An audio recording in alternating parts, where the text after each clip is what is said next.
Believe it or not, these earbuds are completely different. One of them is the Google Pixel Buds Pro 1 and the other one is the brand new Google Pixel Buds Pro 2. Though they look pretty similar, there are small changes that you either will like or dislike. I'd love to tell you what those are. So, let's talk tech.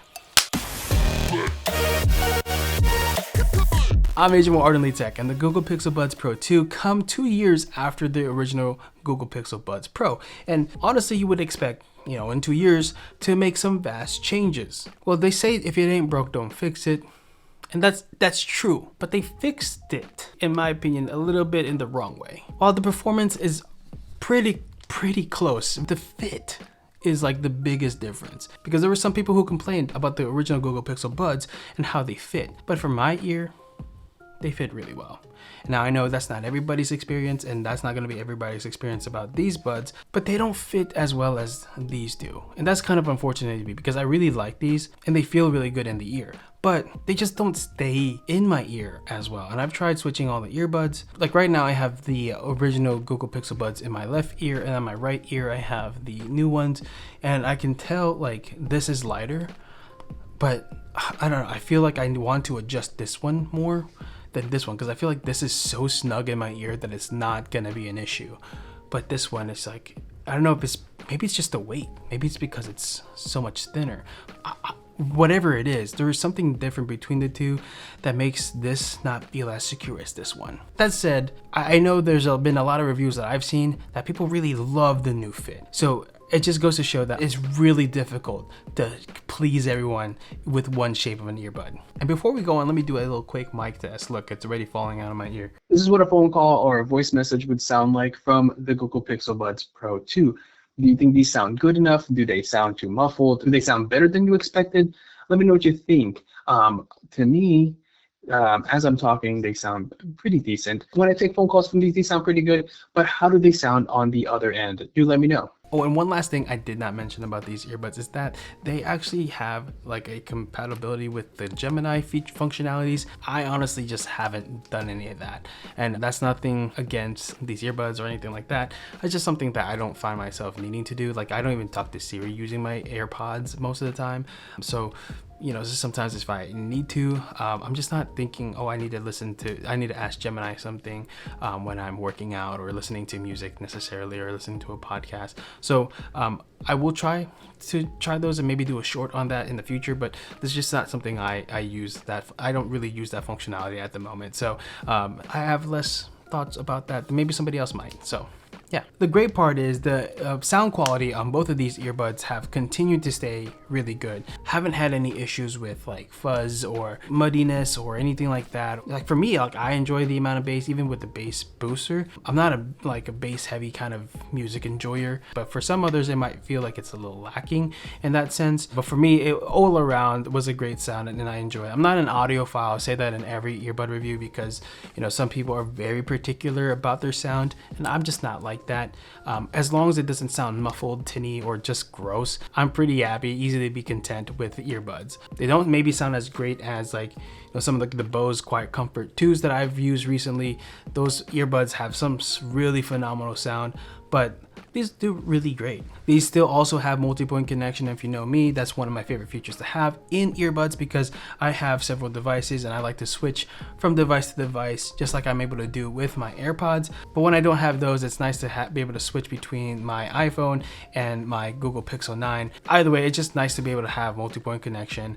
And it might not be important to you, but for me, it's one of those features that I look for in every earbud. The active noise cancellation on these have been really good as well. Just like the first year, active noise cancellation is consistent. Not like the best, it's not going to compete with a lot of the higher end ones, but they do really good. And if you're listening to music at the gym, muddy, like really loud gym noise, gym music, you can drown it out with your own music. And even if you don't want to just listen to it, you just want to mute some of that music. It's not going to completely be zero, but if we go down from like 100, if it like without earbuds is 100, get you down to like maybe like 30-40%. I'll say. These are very arbitrary numbers just made up, by the way. Yeah, the transparency mode feels a ton better in this one. I mean, not like massive change, but it is very much clearer than it was last year. There is still a hiss when you're in a quiet room, and just like most transparency modes will have, because they're trying to like bring in as much noise as they can, but it's not as bad as some other ones I've tried.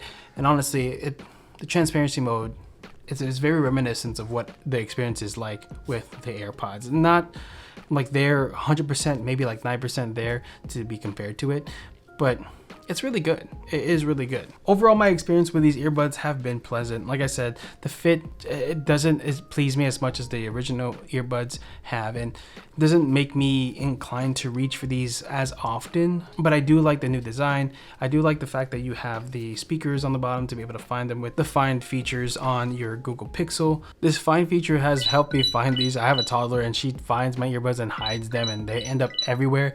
So having this little find feature, while it's not like necessarily navigation, this sound speaker gets pretty loud. It's high pitched enough for me to be able to find it, and I should probably stop it because it might bother the people in my household. But it'd be nice if they find some way to add like some tile, or just like the Find My features, like the AirTag technology that are in the AirPod Pro 2s. Hopefully they'll be able to bring that into a future model. But for now, that will do. You still have USB-C fast charging, and you still have wireless charging, which is still great. The battery life is still really good. I don't have any issues with like not having enough battery life. I do switch between different earbuds all the time because I'm testing multiple earbuds to kind of see the difference. So I don't get the full experience of what a battery life would last me if I were to use it every single day as the primary earbud, but I've only had to charge it a couple times.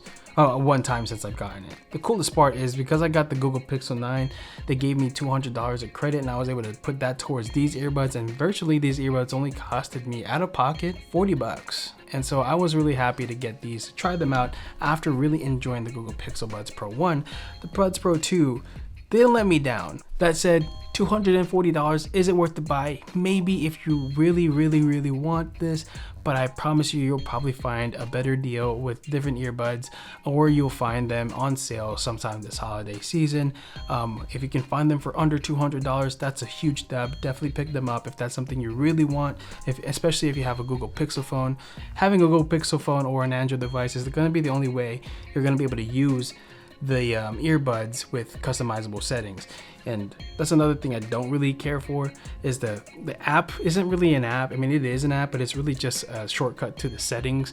And I don't know, it just feels weird. It just feels weird. The app feels like it should be more. But that said, it does give enough, if you need to adjust your settings to low latency or transparency mode, whatever the case. If you want to turn on audio switch, or if you want to turn on head tracking, all the different settings are in this little app thing. But again, it is within the settings app. It's not really its own app. I wish it would have its own particular app that I could maybe add it to the iPhone someday. That's a gripe that I have with the original Google Pixel Buds, that it seems pretty exclusive to the Google Pixel phones and Android devices, just as much as the AirPods are. But at least, it'd be nice if they played along and, added an app to the App Store where you could, use your Google Pixel Buds, which, might encourage more sales, because some people really like non-Apple product devices and their iPhone users. So I don't know. That's just me. But it's a solid buy if you can find it for a good price. Honestly, holiday season is just around the corner, so look for these to be on sale soon. For the most recent prices, definitely check our affiliate links and support our channel by picking these up through that affiliate link if you're considering picking this up. But outside of these, you might be able to find an even better deal on the Google Pixel Buds 1. Again, affiliate link will be in the description below. Again, these perform pretty well. You can watch the full length review right here and watch any of the other videos on our channel on the right side. We'll see you in one of those videos. I'll catch you there. Peace.